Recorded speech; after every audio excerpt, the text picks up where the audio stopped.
시편 78편입니다. 1절 4절 첫머리에서 78편에서 펼쳐질 내용이 무엇인지 설명합니다. 1절은 78편 내용을 내 율법이라는 말로 규정합니다. 여기서 율법이란 가르침을 의미하죠. 즉 78편은 독자들에게 가르침을 베풀고 있는 시편입니다. 그 가르침이란 이스라엘의 역사를 설명함으로 베푸는 가르침이죠. 78편 앞으로 출애굽 이야기, 광야 생활 이야기, 가나안 땅에서의 이야기 등을 자세히 서술할 것인데 그런 내용을 통해 독자들에게 가르침을 베풀려고 시도할 것입니다. 2절은 그러한 78편 내용을 좀 더 구체적인 단어로 표현하는데 바로 비유와 감추어졌던 것입니다. 비유는 마샬이죠. 통찰을 전해주는 글을 말합니다. 감추어졌던 것은 히다인데 수수께끼라는 말로 마샬과 유사하게 깊은 의미를 전달해 주는 글을 뜻합니다. 1절에서는 가르침이라고 표현했고 2절에서는 통찰을 전해주는 글, 그래서 78편의 내용을 두 가지로 표현하고 있습니다. 이 시편을 읽는 독자들은 내용을 통해서 배움을 얻고 통찰을 얻어서 자신들의 삶에 적용해야 한다는 사실을 알 수 있죠. 3절은 이러한 가르침과 비유와 수수께끼 내용들이 조상들로부터 전해진 것이라는 점을 독자들에게 설명합니다. 들어서 하는 것인데 조상들이 전해준 것이기도 합니다. 그렇다면 조상들이 전해준 것의 내용은 무엇입니까? 4절에서는 그 내용을 여호와의 영예와 그의 능력과 그가 행하신 기이한 사적이라고 표현합니다. 요약하면 여호와께서 행하신 위대한 일들이라는 것이죠. 1절의 가르침, 2절의 비유는 하나님께서 이스라엘 역사 중 행하신 일들에 대한 서술을 말하는 것입니다. 이러한 하나님이 행하신 위대한 일들은 후대에 전해져야 한다고 4절 하반절이 말하는데 후대에 전승해야 한다 하는 사실을 5절로 8절에서 거듭 강조하고 있습니다. 5절 8절입니다. 1절로 4절이 78편 전체 내용 성격을 규정했다면 5절 8절은 78편이 그런 내용을 전달하려는 목적을 설명합니다. 5절은 여호와께서 증거를 야곱에게 세우시고 법도를 이스라엘에게 정하셨다고 말합니다. 증거라는 히브리어 원어는 에두트로서 증언의 의미를 지니고 있고 법도의 히브리 원어는 토라로서 율법으로 해석해야 합니다. 하나님께서는 이스라엘에게 자신의 구원 증거를 세워 두셨고 이스라엘이 따라야 할 율법을 제시해 주셨습니다. 여기서 율법, 법도와 증거는 1절 4절이 언급한 78편 내용을 가리키는 표현들과는 그 의미가 다릅니다. 율법이란 모세가 전달한 그 율법을 말하죠. 하나님께서 이스라엘에게 율법을 주셔서 그들로 하여금 그 율법을 따라 살아가도록 하셨고 그 율법을 후대에 잘 증거하여 전하라고 하셨다는 사실을 말하고 있습니다. 6절은 이러한 여호와의 율법이 어떻게 후대에 전달되어야 하는지 설명합니다. 선조들이 다음에 태어날 후대에게 그 율법을 전달하고 후손들은 그들의 후손들에게 또 율법을 전달해야 한다는 것입니다. 하나님께서 모세에게 주신 율법은 대대로 후손에게서 또 그 다음 후손에게로 계속하여 전달되어야 하고 가르쳐져야 합니다. 그렇다면 이렇게 율법을 대대로 전수해야 하는 목적은 무엇입니까?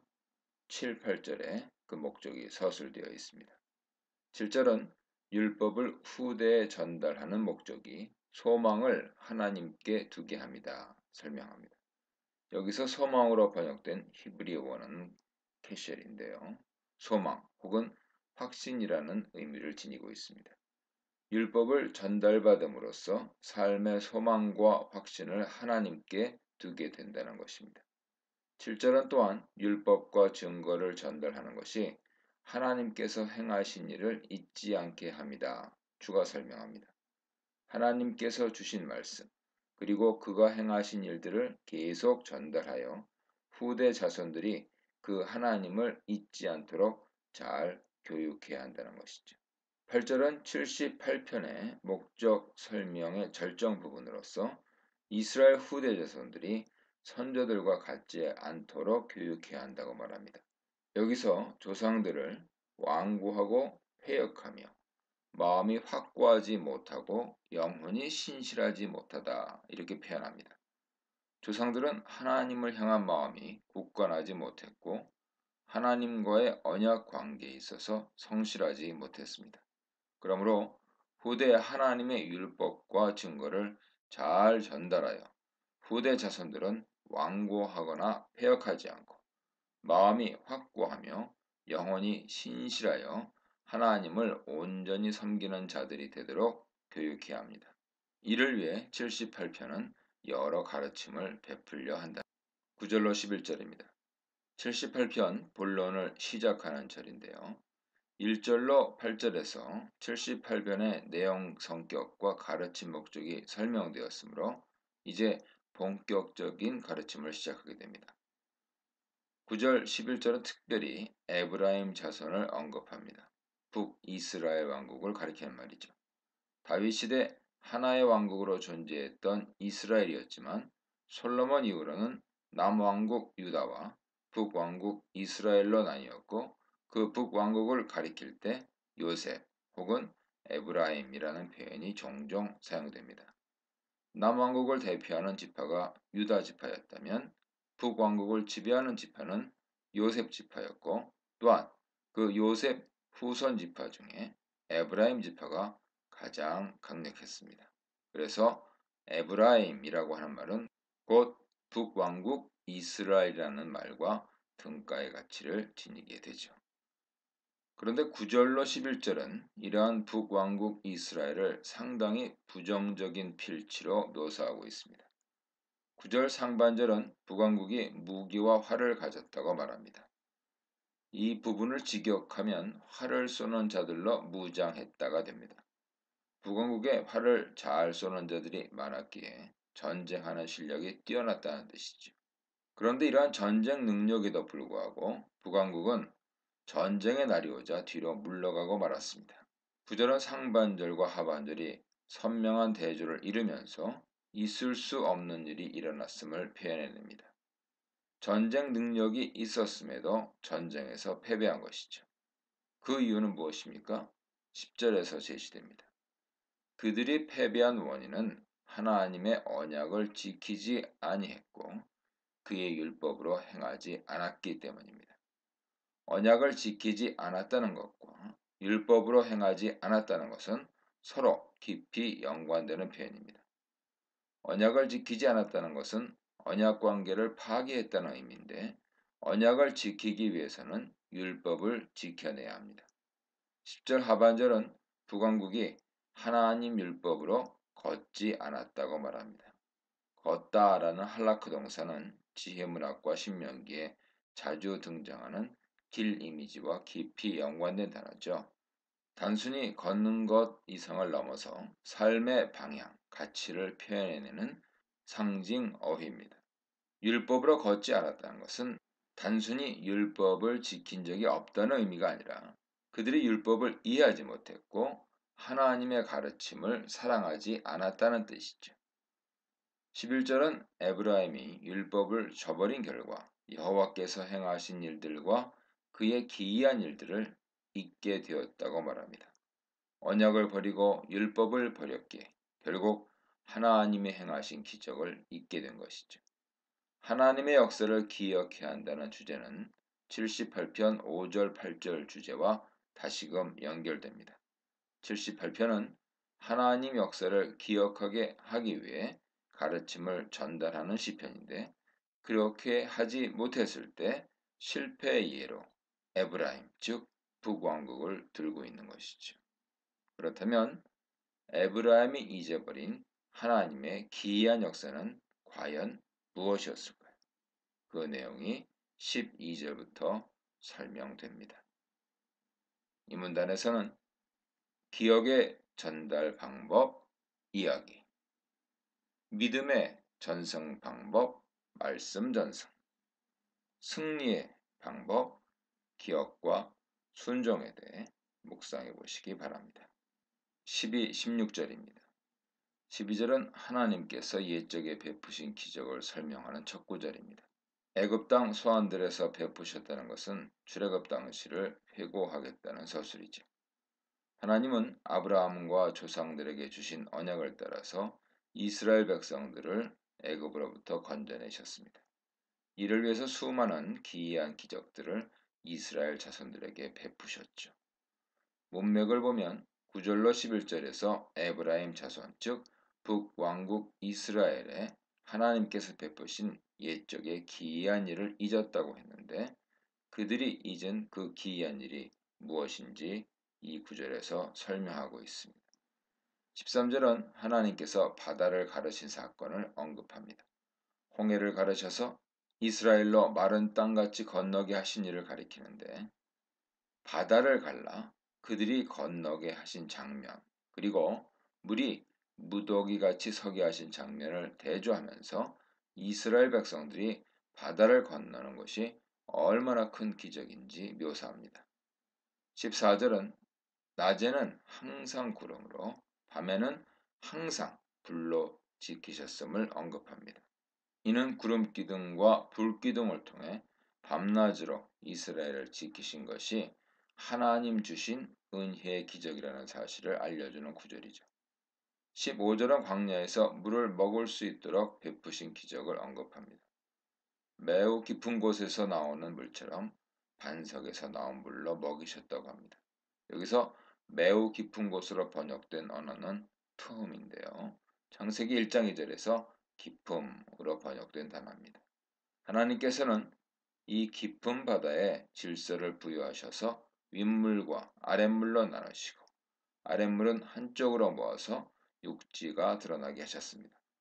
고대 근동에서 투음은 무질서와 혼란을 상징하는데 하나님은 그런 무질서를 다스리며 질서를 부여하시고 통치하시는 분입니다. 15절은 투홈을 주관하사 질서를 부여하시는 창조 능력을 가지신 주님께서 광야도 다스리셔서 이스라엘 백성들에게 기적과 같이 마실 물을 공급하셨다는 것을 알려주고 있습니다. 16절은 여기에 추가하면서 물이 강같이 흐르게 하셨다고 말합니다. 13절에서 16절은 하나님의 크신 능력으로 사람이 상상조차 할 수 없는 기적을 행하심으로 이스라엘 백성들에게 놀라운 은혜를 베푸셨음을 거듭해서 강조하고 있습니다. 17절로 20절입니다. 그러나 이스라엘 백성들은 그러한 하나님의 기적의 의미를 온전히 깨닫지 못했습니다. 하나님이 거듭해서 기적을 베푸셨음에도 그들은 거듭해서 하나님께 범죄했고 광야에서 지존자를 배반했습니다. 17절 하반절에 배반했다라고 번역된 원어는 마라인데 8절에서 패역하여로 번역된 단어죠. 17절이 8절과 연결되는 것이죠. 8절에서는 완고하고 패역한 조상들과 같이 되지 말라고 선언했고 17절은 바로 그렇게 패역한 조상들에 대한 예증을 전달하는 것입니다. 17절에서 조상들의 패역과 반역에 대해 일반적으로 언급한 후에 18절부터는 조상들의 반역에 대해서 구체적으로 예시해 나갑니다. 18절은 자신들의 식욕을 억제하지 못하고 음식을 구하여 하나님을 시험했음을 기록합니다.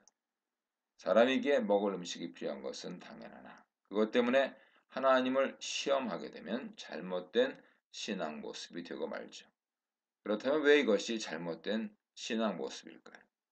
19, 20절에서 그 이유를 상세하게 서술합니다. 19절을 보면 이스라엘 조상들은 하나님께서 광야에서 과연 식탁을 베풀어 주실 것인지 질문하고 있습니다. 20절에서 더 자세히 설명되는데 이스라엘 조상들의 마음에는 마실 것을 주신 이가 과연 먹을 것도 주실 수 있을 것인가? 라는 질문을 던졌고 이것이 바로 하나님을 시험한 것이었습니다. 15, 16절에서 이미 설명된 것처럼 하나님은 반석에서 물을 내사 이스라엘에게 마실 것을 공급하셨습니다. 이를 경험했다면 이스라엘은 당연히 하나님께서 먹을 것도 공급해 주실 능력이 있다고 믿어야 했습니다. 그러나 이스라엘은 거꾸로 하나님을 의심했습니다. 마실 것을 주시기는 했으나 먹을 것까지 주시지는 못할 것이라며 잘못된 의문을 품은 것이죠. 20절 하반절엔 떡과 고기가 함께 언급되어 있습니다. 정말 자신들이 원하는 떡과 고기까지는 공급하지 못하시리라는 의심을 품었음을 알 수 있죠. 거듭 베푸신 은혜의 기적에 대한 그들의 반응은 의심과 반역이었고, 그 의심의 기저에는 지난 시간 베푸신 능력을 온전히 이해하거나 깨닫지 못한 믿음의 부족이 자리 잡고 있었습니다. 21, 22절입니다. 이러한 반역에 대한 하나님 반응은 진노하심이었습니다. 21절은 하나님께서 진노하셨음을 언급하는데 22절이 그 이유를 하나님을 믿지 않고 그의 구원을 의지하지 않았기 때문이었다 말합니다. 의지하다라고 번역된 히브리어는 바타흐로 믿다 혹은 신뢰하다는 의미죠. 즉 믿음이 없었다는 것입니다. 기적을 체험했으나 하나님을 믿지 않았기에 진노가 임하게 되었습니다. 23, 29절입니다. 이러한 진노에도 불구하고 하나님은 이스라엘 백성들에게 계속해서 은혜의 기적을 베푸셨습니다. 다만 이렇게 계속해서 은혜를 베푸신 이유는 아직 설명되지 않고 있는데요. 그 이유는 78편 중반부 후반부에서 설명될 것입니다. 23절은 하나님께서 하늘 문을 여셨음을 언급합니다. 그것은 이스라엘이 원하는 먹을 것, 즉 20절에 언급된 떡과 고기를 주시기 위함이었습니다. 24, 25절은 만나를 주셨음을 말합니다. 만나를 비처럼 내리셨는데 그것이 바로 하늘에서 내려오는 양식이었습니다. 이스라엘 백성들은 땅에서 먹을 것을 찾을 수 없다고 불평했는데 하나님은 그 양식을 하늘에서 내리셨습니다. 하나님만이 하실 수 있는 기적입니다. 25절은 그 만나가 힘센 자의 떡이었다는 중요한 표현을 제시합니다. 여기서 힘센 자란 천사보다 하나님을 가리킨다고 이해하는 것이 더 낫습니다. 떡이란 레헴으로 20절에서 떡을 주실 수 있으랴 했을 때 사용되었던 단어죠. 하늘로부터 강한 자이신 하나님께서 직접 그 떡을 주신 것입니다. 25절 하반절은 그 떡도 충분히 공급하셨다고 선언합니다. 뿐만 아니라 26, 29절은 하나님께서 하늘로부터 메추라기를 공급하셔서 백성들을 먹이셨음을 말합니다. 20절에서 백성들이 요구한 대로 떡뿐 아니라 고기도 공급하신 것이죠. 26, 27절은 이러한 하나님 응답이 매우 큰 기적이었음을 지적합니다. 26절은 동풍과 남풍을 일으키신 것은 하나님의 권능이었음을 말합니다. 27절은 그 고기를 먼지처럼 바다의 모래처럼 공급하셨다고 서술함으로써 셀 수 없이 많은 메추라기들이 이스라엘에 내렸음을 표현합니다. 이스라엘은 과연 하나님이 하실 수 있는가 의심했는데 하나님은 그 의심을 완전히 걷어낼 수 있을 만큼 확실한 응답을 보여주셨습니다. 29절은 그래서 이스라엘 백성들이 배불리 먹었다고 말합니다. 25절에서 만나를 충족히 주셨다고 했고 29절에서 고기로 인하여 배불렀나니 했는데 이 두 표현은 같은 히브리 단어인 사바입니다. 23, 29절은 백성들의 요구를 하나님께서 충족시키셨음을 뚜렷하게 선언하고 있는 것이죠. 백성들은 반역했고 하나님은 마땅히 진노하셨어야 했는데 그런데도 하나님은 백성들의 요구를 수용하셔서 풍성하고 만족할 만큼 충분하게 공급해 주셨습니다. 하나님께서 이스라엘 백성에게 베푸신 은혜가 얼마나 크고 위대한지 여실히 보여주고 있습니다. 이 문단에서는 구원하신 은혜의 하나님, 배은망덕한 이스라엘, 진노 중에 은혜를 거두지 않으신 하나님에 대해 묵상해 보시기 바랍니다. 33절입니다. 하나님께서는 이스라엘을 향해 진노하셨지만 그들 요청대로 먹을 것을 공급하셨습니다. 그 은혜를 경험했을 때 백성들은 자신의 욕심을 버리고 하나님께로 돌아와야 했죠. 그러나 그들은 돌아오지 않았습니다. 30절은 그들이 욕심을 버리지 않았다고 말합니다. 욕심으로부터 자신을 구별해내지 못한 것이죠. 그리하여 하나님은 그들의 욕심의 대상인 먹을 것이 그들 입에 있을 때 그들에게 진노하셨습니다. 31절처럼 살찐 자를 죽이시고 청년을 무릎 꿇리셨죠. 살찐 자는 30절 먹을 것 이미지와 연결해서 해석한다면 하나님을 떠난 욕심에 집착한 사람이라는 의미일 것입니다. 청년을 무릎 꿇리셨다는 말은 젊은이를 모두 죽이셨다는 의미가 아니라 젊고 건강하더라도 하나님 앞에 무릎 꿇을 수밖에 없었다는 의미죠. 32절을 보면 하나님이 이렇게 하시는데도 이스라엘은 하나님을 신뢰하지 않았다고 합니다. 그들의 죄악이 얼마나 뿌리 깊은지 보여주죠. 33절이 말하는 바와 같이 하나님께서는 그들을 광야에서 심판하셨습니다. 그들의 날들이 매우 짧은 순간에 소진되게 하셨죠. 헤벨은 매우 짧은 시간을 말합니다. 33절에서는 짧음의 의미를 살려서 그들의 날이 짧게 소진되게 하셨다 이해할 수 있겠습니다.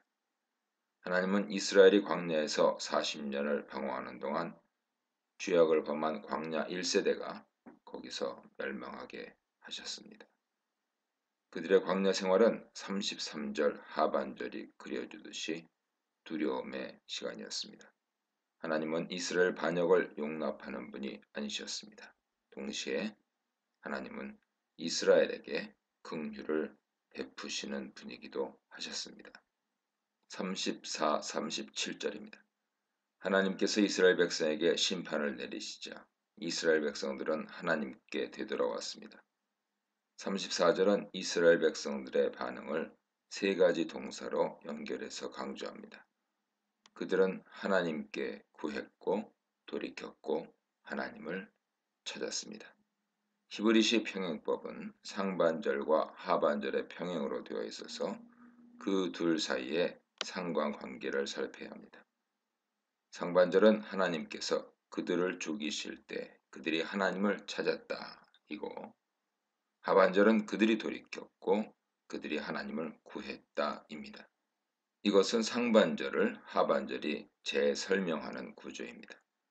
죽이시려 하자 하나님을 찾았다라는 상반절의 하나님을 찾음의 주제가 하반절에서 돌이키고 구함의 두 가지 내용으로 다시 설명된 것입니다. 이스라엘은 하나님을 찾았는데 그 찾음 과정이 돌이킴과 구함으로 이루어져 있습니다. 여기서 중요한 동사는 돌이키다죠. 상반절의 찾다 동사와 하반절의 구하다 동사는 사실상 동의어입니다. 이스라엘 백성들이 행한 가장 중요한 행동은 돌이킴이었습니다. 즉 이스라엘이 하나님께로 회개하는 것이 중요했죠. 35절은 이러한 이스라엘의 회개 내용을 좀 더 자세히 묘사합니다. 그들은 하나님께서 자신들의 반석이심과 구속자 되심을 기억했다고 말합니다. 이때 사용된 동사는 자카르입니다. 회개한 결과 그들은 하나님을 기억해낸 것이죠. 하나님이 그들에게 어떤 분이셨는지, 어떤 놀라운 구원을 베푸셨는지 기억한 것입니다. 34, 35절 내용만으로 보면 이러한 회개와 기억의 주제는 이스라엘 신앙이 올바로 회복되었을 것이라는 해석을 가능하게 합니다. 그런데 36절은 34, 35절 내용을 모두 부정하면서 매우 놀라운 반전을 도입합니다. 36절은 이스라엘 백성들이 하나님을 속였다고 선언하더니 그들의 혀로 하나님께 거짓말을 했다고 단언합니다. 즉 이스라엘의 돌이킴, 회개와 하나님 기억이 모두 거짓이었다는 것이죠. 그들이 이렇게 하나님께 거짓되게 행한 이유가 37절에 소개되고 있습니다. 그들 마음에 정함이 없고 그들이 하나님의 언약에 성실하지 않았기 때문이죠. 37절에 마음, 정함, 성실이라는 단어는 8절에 마음, 정직, 충성과 모두 같은 단어입니다. 8절에서 이스라엘의 선조들이 하나님을 향해서 마음이 확고하지 않았고 그들이 하나님과의 언약에 있어서 신실하지 못했다고 했는데 그러한 표현이 바로 37절의 내용을 미리 언급한 것이라는 사실이 드러나는 겁니다. 하나님께서는 이스라엘을 향해 진노하시는 것이 마땅했고 그래서 그들에게 형벌을 내리려 하셨습니다. 그런데 그때 이스라엘이 하나님께 돌아오려고 했습니다. 그러나 그들의 회개는 참된 회개가 아니었습니다. 삶의 회개는 없었고 입술만으로 하나님의 심판을 피해보려는 비상적이고 진정성 없는 고백이었죠. 그렇다면 하나님께서는 이제 이러한 거짓된 신앙을 가진 이스라엘에게 어떻게 행하셔야 했습니까? 독자 입장에서 37절까지 읽게 되면 하나님께서 이스라엘에게 불같은 진노를 다시 퍼부으실 것으로 예상하게 됩니다. 그런데 매우 놀랍게도 38, 39절은 하나님께서 그러한 이스라엘을 사랑하셔서 긍휼하심을 허락하셨다는 사실을 우리에게 알려줍니다. 34, 37절이 30절, 33절에 대한 급작스러운 반전이라면 38, 39절은 34, 37절에 대한 더욱 놀라운 또 한 번의 반전입니다. 38, 39절입니다. 34, 37절에서 묘사한 이스라엘 반역에 대한 하나님 반응을 그리고 있습니다. 하나님의 반응을 묘사하는 핵심 단어는 긍휼입니다. 히브리 원어로 라훔이죠. 출애굽기 34장 6절에 의하면 하나님의 언약 성실성을 표현하는 단어인 헤세드와 거의 같은 의미를 가진 단어입니다. 하나님의 언약 성실성이란 한번 약속하신 것이라면 어떤 희생과 수고를 치르고서라도 반드시 성취하시는 하나님의 끈질긴 사랑을 말합니다. 이스라엘을 하나님 백성으로 부르셨다면 아무리 그들이 반역을 거듭하더라도 그래서 진노하실 수밖에 없더라도 결국 그 언약을 이루실 수 있는 길을 여시고 언약 내용을 성취하시는 것 그것이 바로 언약 성실성입니다. 라훔 즉 하나님의 긍휼하심이란 언약에 성실하신 하나님의 성품입니다. 38절은 하나님을 긍휼하신 분으로 선언합니다. 그 성품으로 인해 하나님은 백성들의 죄악을 덮어주시고 그의 진노를 여러 번 돌이키셨습니다. 여기서 돌이키다로 번역된 단어는 슈브의 히피령이죠. 이스라엘 백성들은 34절에서 슈브한다, 즉 회개한다고 했지만 결국 거짓 회개인 것이 드러났습니다. 그런데 하나님께서는 스스로 슈브하신 것입니다. 이것은 진정한 돌이킴이죠. 물론 하나님 자신의 분노를 돌이키신 것이므로 회개로 이해할 수는 없지만 시문맥에서 슈브를 반대 의미로 사용한 것은 매우 중요합니다. 하나님의 긍휼하심의 진정성이 슈브란 단어를 통해서 드러나는 것입니다. 그리하여 하나님은 38절 마지막 부분이 설명하듯이 진노를 다 쏟아붓지 않으셨습니다. 39절은 이어서 매우 중요한 동사를 우리에게 제시하죠. 바로 기억하다라는 의미의 자카르입니다. 이 동사는 35절에서 이스라엘이 거짓으로 하나님을 기억한 척 했을 때 사용한 단어죠. 그런데 39절은 하나님께 이 동사를 사용함으로써 하나님께서는 진정한 의미로 기억하신다는 것을 표현해냅니다. 하나님은 긍휼을 베푸시는 성실하신 분이시기에 진정한 기억을 하십니다. 그 기억의 내용은 인간은 육체일 뿐이고 한번 가면 돌아오지 못하는 바람일 뿐이라는 것입니다. 가면 돌아오지 못하는 바람이라는 표현은 중의적이죠. 먼저 바람 자체로 보자면 가고 돌아온다는 것은 자연현상입니다. 하지만 이 바람을 사람에 대한 상징으로 보면 간다는 것은 죽는 것이고 돌아온다는 것은 부활한다는 것이죠. 사람이 죽으면 다시 돌아오지 못합니다. 이런 사람의 바람 같은 이미지가 이스라엘 백성에게 적용됩니다. 간다는 것은 백성들이 광야에서 죽는 것이며 돌아온다는 것은 회복된다는 것 혹은 회개한다는 것을 뜻하게 됩니다. 쉬브는 34절에서 백성들의 거짓 회개를 뜻하고 38절에서 하나님께서 진노를 되돌리시는 진정한 긍휼을 뜻하며 39절에서는 다시 돌아오지도 회개하지도 못하는 인간의 한계를 뜻하고 있습니다. 이런 인간의 한계를 기억하신 하나님은 긍휼을 베푸셔서 두 번째 기회를 주셨습니다. 이러한 하나님 은혜는 40절 이후로 계속해서 언급될 것입니다. 이 문단에서는 끝없는 욕심, 단호한 단죄, 잠깐의 회개, 악으로의 원상복귀, 이스라엘의 변심, 하나님의 일편단심에 대해 묵상해 보시기 바랍니다. 40, 43절입니다. 앞서 38, 39절에서 시편 기자는 이스라엘 반역에도 불구하고 긍휼하심을 베푸신 하나님의 놀라운 사랑을 기록했습니다. 진노를 돌이키시고 백성들이 한 번 가면 돌아오지 못하는 바람인 것을 기억하셔서 그들에게 새로운 기회를 주려 하신 하나님이셨습니다. 40, 43절은 그러한 하나님 사랑에 대하여 이스라엘 백성이 어떻게 반응하였는지 기록하는데 그 핵심은 계속되는 이스라엘의 반역입니다. 40절은 이스라엘이 광야에서 하나님께 반역했음을 제시하고 41절은 그들의 반역이 거듭해서 일어났음을 말합니다. 41절은 슈브 동사를 사용해서 이스라엘이 하나님을 시험한 것이 한 번이 아니라 계속된 행동이었음을 알려줍니다. 그들은 이스라엘의 거룩하신 하나님을 계속해서 노엽게 했습니다. 42절은 기억하다라는 뜻을 지닌 자카르 동사를 사용하는데 이 동사는 35절에서 이스라엘의 거짓된 기억함에 대해 사용되었고 39절에서 하나님의 진실한 기억하심에 대해 사용되었죠. 이제 42절에서 이 동사가 다시 한번 사용되는데 이스라엘은 하나님의 손을 기억하지 않았다고 합니다. 하나님의 손이란 하나님의 능력과 권세를 표현하는데 구원 맥락과 심판 맥락에서 모두 사용됩니다. 42절에서는 하나님 구원을 뜻하는 표현으로 사용되었습니다. 그런데 42절 하반절은 이러한 하나님의 손을 원수로부터 구원하신 날과 병행시킵니다. 이스라엘 백성이 자신들을 원수들로부터 구원해 주신 하나님의 능력의 날을 잊었다는 것이죠. 이 구원의 날은 43절에서 좀 더 자세하게 설명됩니다. 43절은 아쉐르로 시작하면서 42절에 날을 수식하고 있습니다.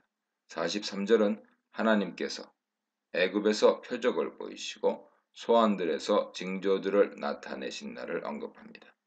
42, 43절을 묶어서 이해하면 이스라엘 백성들은 하나님께서 자신들을 원수로부터 즉 애굽으로부터 구원해 주신 날을 완전히 잊은 것입니다. 45, 45절에 매우 자세하게 기록된 하나님의 구원하시는 역사를 이스라엘은 전혀 기억하지 못하고 있다고 강조하는 것이 40절로 43절의 메시지입니다. 44절로 55절입니다. 이 긴 구절은 이스라엘 백성이 기억하지 못하고 있는 구원의 날을 서술하는 문단이죠.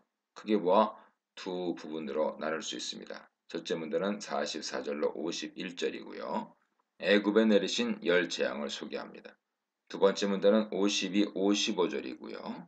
열 재앙 이후에 출애굽하여 홍해를 건너고 가나안에 입성하여 땅을 정복하고 분배하는 과정을 비교적 빠른 속도로 스케치합니다. 44, 51절은 출애굽하기 전 모세와 아론을 통하여 애굽에 내리신 재앙들을 기술합니다.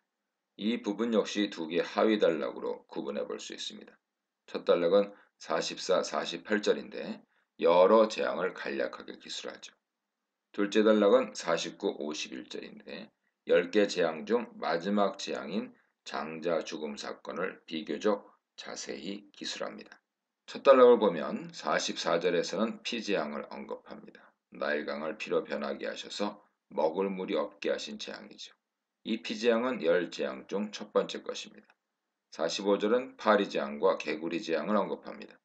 파리재앙은 네 번째, 개구리재앙은 두 번째 재앙인데 78편에서는 순서와 관계없이 함께 언급되어 있습니다. 파리가 그들을 먹었고 개구리가 그들을 해하였다고 서술하여서 파리와 개구리가 사람에게 직접적으로 달려들어 피해를 준 것처럼 묘사되어 있습니다. 파리와 개구리가 사람을 얼마나 해쳤는지는 분명하지 않으나 사람들을 괴롭게 한 것은 분명합니다. 46절은 황충과 메뚜기를 동시에 언급하는데 이것은 10재앙 중 8번째인 메뚜기 재앙을 가리킵니다.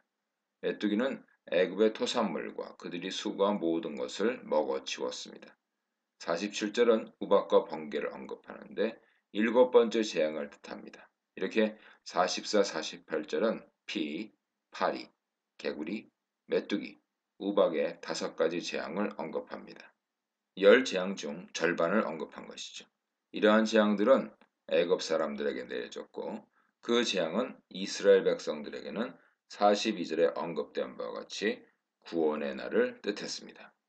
둘째 단락 49절은 하나님께서 애굽 사람들에게 노여움, 진노, 분노, 고난을 보내셨다고 말합니다.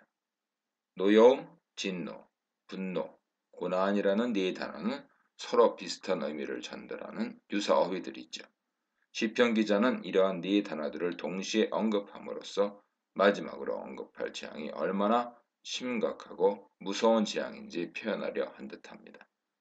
그런데 이런 고난은 49절 하반절이 언급한 재앙의 천사들을 통해 내려왔습니다.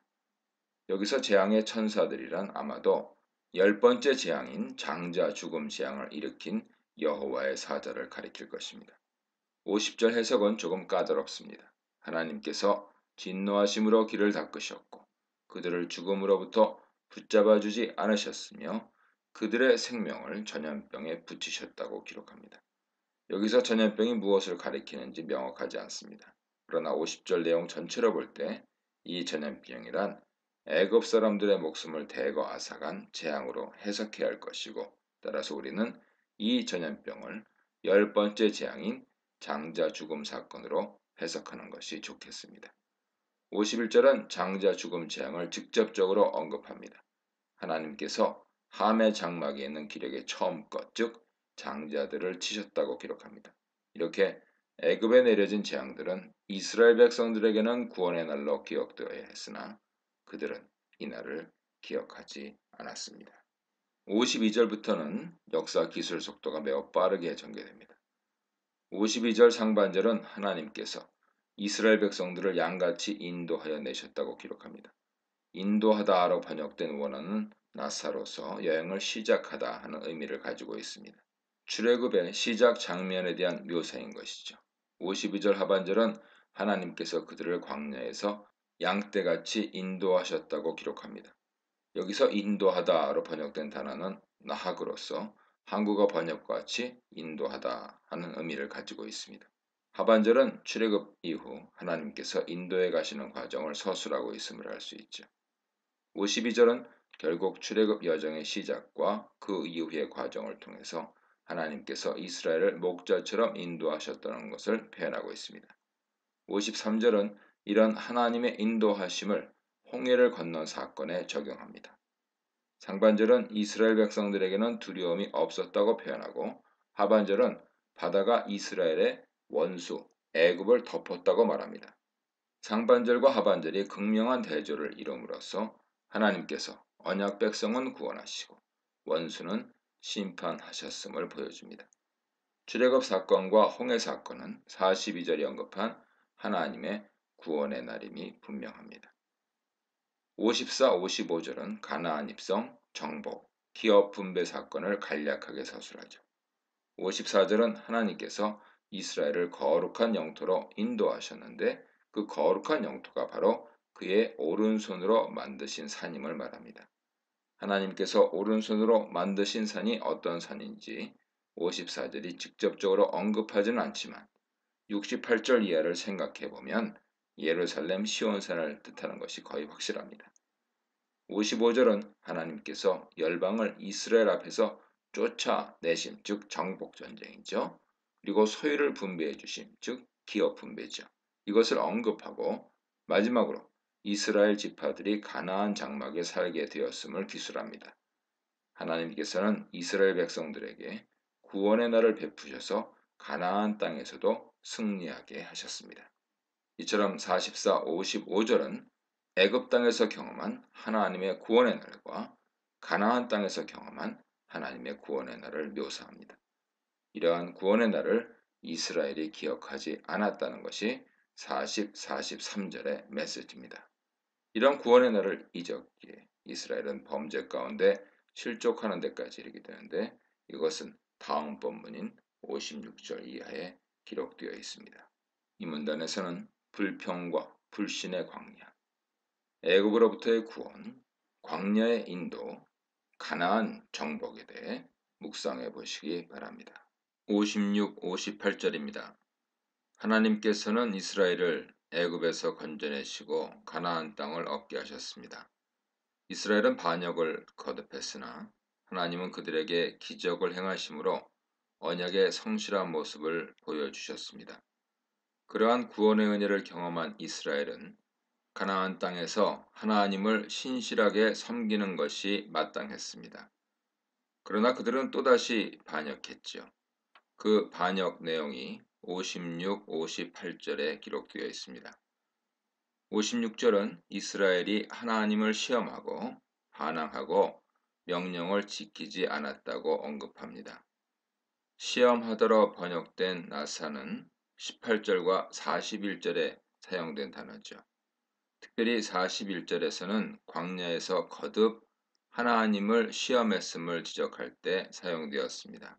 반항하더러 번역된 마라는 8절, 17절, 40절에서 사용되었는데 특별히 40절에서는 광야에서 하나님께 반항했음을 언급할 때 쓰였습니다. 명령으로 번역된 원어는 5절에서 증거로 번역된 에두트입니다. 그러므로 56절은 지금까지 자주 쓰였던 여러 표현들을 함께 묶어서 정리한다고 이해할 수 있겠습니다. 78편이 계속 서술해온 이스라엘의 폐역과 반역이 가나안 땅에 들어온 이후에도 이어지고 있는 것이죠. 이런 이해 맥락에서 57절은 매우 중요합니다.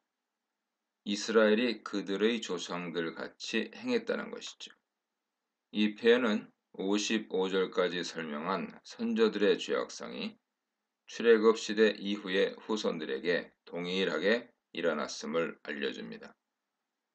그러면서 후손들의 죄악을 저지르는 모습을 거짓을 행하여 속이는 활처럼 빗나갔다 묘사합니다. 이 표현을 직역하면 거짓의 활입니다. 활이 거짓되었다는 것은 그 활에서 쏜 화살이 잘못된 방향으로 날아갔음을 상징적으로 보여주는 문구죠.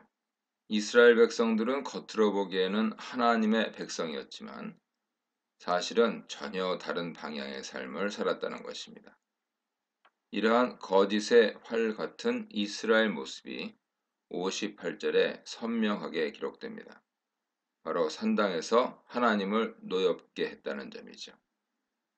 산당이란 마마로 높은 것을 지칭하는데 구약 성경에서는 주로 이방 우상을 숭배하는 각 지역의 우상 제단을 가리키는 말로 사용되었습니다.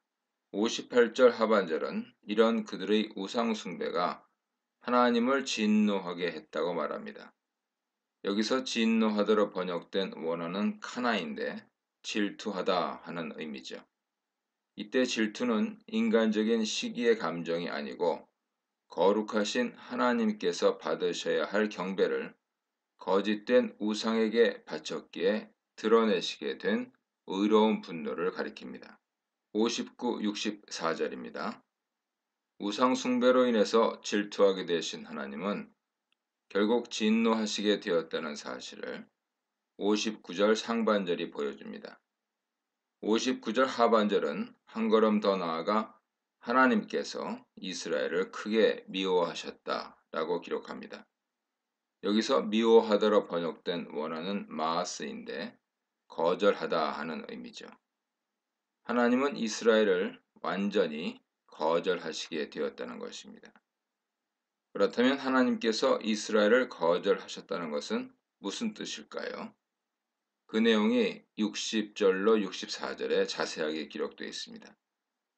하나님의 거절하심은 그냥 감정적인 분노로 그치지 않고 역사 속에서 구체적인 결과로 나타났습니다. 60절은 하나님께서 사람 가운데 세우신 실로의 장막을 떠나셨다고 기록합니다. 실로는 여호와 법궤가 엘리 제사장 때까지 머물렀던 장소 이름이죠. 그렇다면 실로의 성막은 무엇을 말하는 것일까요? 여기서 성막으로 번역된 원어는 미슈칸인데 이 단어의 어근인 샤칸 동사는 거하다, 머물다 라는 뜻입니다. 즉 미슈칸은 거주하는 장소, 거처를 의미하는데 특별히 하나님께서 머무시는 구체적인 장소를 가리킬 때 성전, 성막을 의미합니다. 본문 60절은 실로의 성막이라고 번역해도 맞긴 하지만 문맥 이해를 돕기 위해서는 실로에 있었던 하나님의 거처 이렇게 이해하는 것이 적절합니다. 좀 더 정확하게 이해하자면 실로라는 지명을 생각하여 이 표현들이 사무엘상 4장으로 6장에서 이스라엘이 블레셋과의 전투에서 패배하고 법궤를 빼앗긴 사건을 가리키는 것으로 보는 것이 적절합니다. 실로의 거처를 떠나셨다는 것은 하나님의 직접적인 임재를 상징하는 법궤가 실로를 떠나 블레셋으로 갔다는 뜻입니다. 61절을 이런 맥락에서 이해해 볼 수 있죠. 하나님은 이스라엘의 용사들을 포로로 보내셨다고 해석할 수도 있고 또는 그 능력의 상징인 법궤가 블레셋의 포로처럼 잡혀갔다고 해석할 수도 있습니다. 그의 영광을 대적의 손에 붙이셨다는 것 역시 전쟁에서 졌다는 의미가 될 수도 있고 혹은 영광을 법궤로 해석하여 법궤를 빼앗겼다고 해석할 수도 있습니다. 62절은 그의 기업인 이스라엘을 원수인 블레셋 손에 붙이셨다는 내용이죠. 63, 64절은 그런 전쟁 패배로 인하여 청년, 처녀, 제사장, 과부들이 죽임을 당하고 또 애곡조차 하지 못했다는 슬픔의 결과를 묘사합니다. 하나님께서 이스라엘을 거절하셨다는 59절의 표현을 이렇게 구체적으로 풀어 서술한 것입니다. 65, 66절입니다. 78편에서 펼쳐지는 또 한 번의 반전인데요. 65절은 하나님께서 잠자는 자처럼 깨어 일어나셨다고 말합니다. 잠자는 자가 깨어났다는 것은 잠자고 있는 줄 알았던 사람이 어느새 일어나 깨어 일어났다는 의미죠. 이것은 여호와의 법궤를 블레셋에 빼앗겼기에 여호와께서 전쟁에서 패배하신 것처럼 보였지만 사실은 패배하신 것이 아니고 다곤 신전에서 오히려 다곤을 물리쳐 승리하셨다는 사실을 가리킵니다. 65절 하반절은 여호와를 포도주를 마시고 소리 높여 외치는 용사로 묘사합니다. 66절은 한 걸음 더 나아가서 하나님께서 대적들을 물리치시고 그들에게 영원한 수치를 주셨다고 설명합니다.